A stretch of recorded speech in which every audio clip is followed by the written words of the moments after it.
కోణంలో వారు చెప్పినటువంటి మాట, రేవంత్ రెడ్డి చేసినటువంటి కామెంట్స్ అంటే ఇతరత్ర అన్నిటి కలిపి కూడా ఏం చెప్తారు మీరు?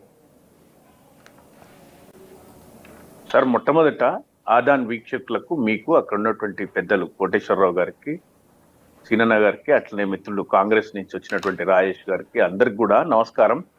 దాంతో పాటు ఈరోజు పుట్టినరోజు జరుపుకుంటున్నటువంటి ఈ రాష్ట్ర ముఖ్యమంత్రి రేవంత్ రెడ్డి గారికి బీఆర్ఎస్ పార్టీ పక్షాన, వ్యక్తిగతంగా నా పక్షాన వారికి హృదయపూర్వక జన్మదిన శుభాకాంక్షలు సార్.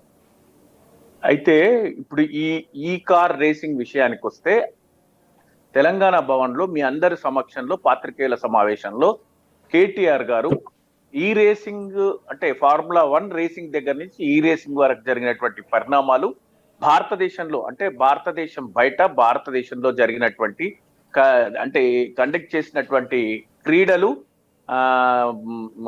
కాంగ్రెస్ పార్టీ హయాంలో కండక్ట్ చేసినటువంటి క్రీడలు కావచ్చు, ఉత్తరప్రదేశ్ లో మాయావతి గారు 3 సంవత్సరాలు కావచ్చు, అట్లాగే పక్కన ఉన్నటువంటి తమిళనాడులో లాస్ట్ ఇయర్ ఫార్ములా 1 రేసింగ్ 42 కోట్లు వెచ్చించి చేసినటువంటి విధానం కావచ్చు, వీటన్నింటితోని పోల్చి ఆయన చెప్పిండ్రు. ఆ రోజు 60,000 కోట్లు వెచ్చించి ఏషియన్ గేమ్స్ నిర్వహించింది ఈ భారతీయ ప్రభుత్వం కాంగ్రెస్ హయాంలో యూపీఏ గవర్నమెంట్ ఉన్నప్పుడు. అట్లాగే ఈ సురేష్ అల్మాడి గారు అందులో ఆ తర్వాత జరిగిన పరిణామాలు, కాంగ్రెస్ కుంభకోణాలు అవన్నీ తీసుకుంటూ దేశంలోనే అంటే ఈ రేస్ దాన్ని 49 కోట్ల మంది వీక్షిస్తున్నటువంటి సందర్భం, ప్రపంచ పటంలో తెలంగాణ ఇమేజ్ ని పెంచేటువంటి ఉద్దేశం కానీ, బ్రాండ్ ఇమేజ్ పెంచే ప్రయత్నం కానీ, ఈ రేసింగ్ ప్రధానంగా ప్రపంచంలో ఒక అమెరికా, జపాన్, లేకపోతే ప్యారిస్ లాంటి దేశాలు మొనాకో అంటే చిన్న దేశం, ఒక మొనాకో ఇట్లాంటి దేశాలు నిర్వహిస్తున్నటువంటి సందర్భంలో, ఎలక్ట్రానిక్ యుగం వస్తున్నటువంటి ఈ సందర్భంలో ఎలక్ట్రానిక్ వెహికల్ సస్టైనబిలిటీ కానీ, ఆ వీక్ కండక్షన్ లో మనము ఆల్రెడీ నిర్వహించినప్పుడు ఈ మనకు నెల్సన్ అనేటువంటి కంపెనీ పబ్లిష్ చేసింది 700 కోట్ల రూపాయల ఆదాయం వచ్చిందని, 14,000 కోట్ల రూపాయల పెట్టుబడులు వచ్చినాయని, 3 చోట్ల ఎలక్ట్రానిక్ వెహికల్స్ కోసం ఒక క్లస్టర్లు ఏర్పాటు చేసిన తీరు గాని, అదే విధంగా భవిష్యత్తులో ప్రజలు ఏమి ఇబ్బంది పడ్డారు సార్?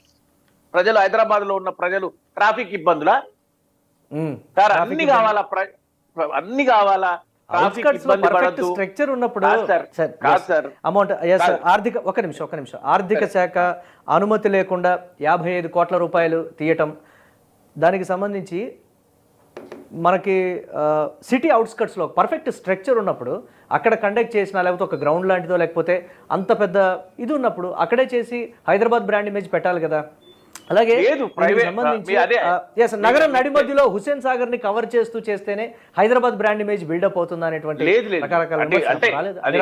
హైదరాబాద్ మధ్యలో చేసినందుకు అక్కడ కొంత విమర్శలు ఎదుర్కొన్నప్పటికీ కూడా నగరము బయట ఎక్కడ కూడా మనం ఆ ఏర్పాటు లేదు మనకు. హైదరాబాద్ లో ఫార్ములా 1 రేసింగ్ కానీ అది చంద్రబాబు నాయుడు గారి హయాంలో 450 ఎకరాలు ఎక్వైర్ చేయాలనేటువంటి కేసు ఇంకా కొనసాగుతుంది. మనకు ఎస్టాబ్లిష్మెంట్ లేదు, మనం ఇక్కడే చేసుకున్నాం. దాంట్లో ఒకసారి ఫార్ములా 1 రేసింగ్ కూడా కండక్ట్ చేసినాం.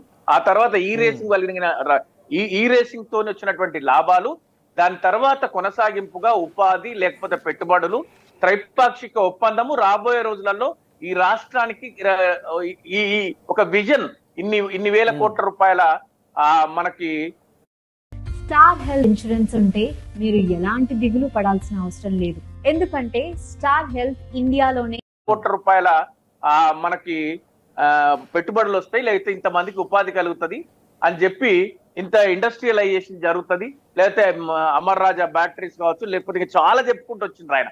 అంటే ఇవన్నీ జరుగుతాయి అనేటువంటి ఉద్దేశంతో. ఇంకొకటి ఏంటంటే పదే కాంగ్రెస్ పార్టీ మంత్రులు కానీ లేకపోతే ముఖ్యమంత్రి గారు కానీ చర్చలోకి వచ్చే మిత్రులు కానీ 55 కోట్ల రూపాయల గురించి మాట్లాడినప్పుడు స్వయంగా కేటీఆర్ గారు చెప్పినటువంటి సమాధానం ఏంటంటే, హెచ్ఎండిఏ ప్రభుత్వ పరిధిలో ఉన్నటువంటి ఓ స్వతంత్ర ప్రతిపత్తి గల సంస్థకి చైర్మన్ గా ముఖ్యమంత్రి గారు, మున్సిపల్ శాఖ మంత్రి వైస్ చైర్మన్ గారు, ఆ శాఖకు సంబంధించిన ఎండిఏ అరవింద్ కుమార్ గారు ఫైల్ నోట్ తయారు చేస్తే దాని మీద నేనే సంతకం చేసిన.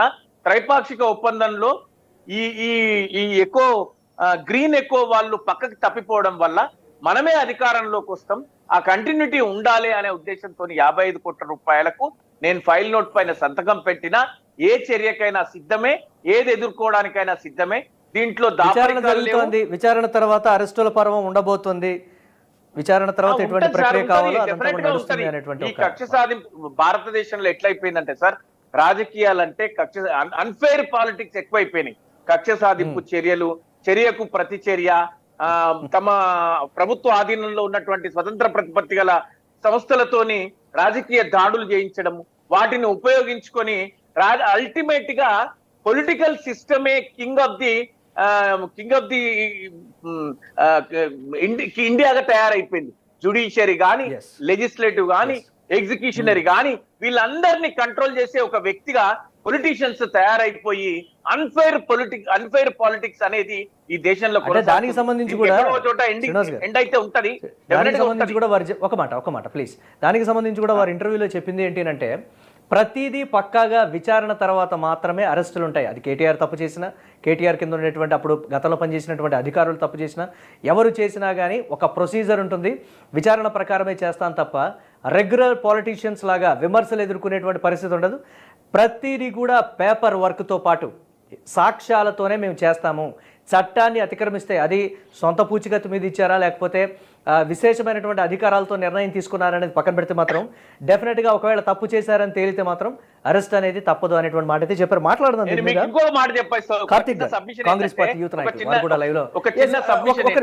మనం ప్లీజ్ సమయం మీకు ఒక చిన్న సబ్మిషన్ ఏంటంటే, ఏదైతే ఆన్ పేపర్ అని మీరు చెప్తుండ్రు కదా, ఆ పేపర్ రాసే వ్యక్తి కూడా మేనేజబుల్ అయిపోయింది అంటున్నాడు నేను. ఈ విషయము సుప్రీంకోర్టు న్యాయమూర్తి డివై చంద్రచూడ్ గారే చెప్పిండ్రు. ఈ విషయం నేను చెప్పింది కాదు, రిటైర్ అయినటువంటి జడ్జిలే చెప్పిండ్రు ఈ దేశంలో ప్రెస్ మీట్ పెట్టి. సో ఇంకా ఇది నా సబ్మిషన్.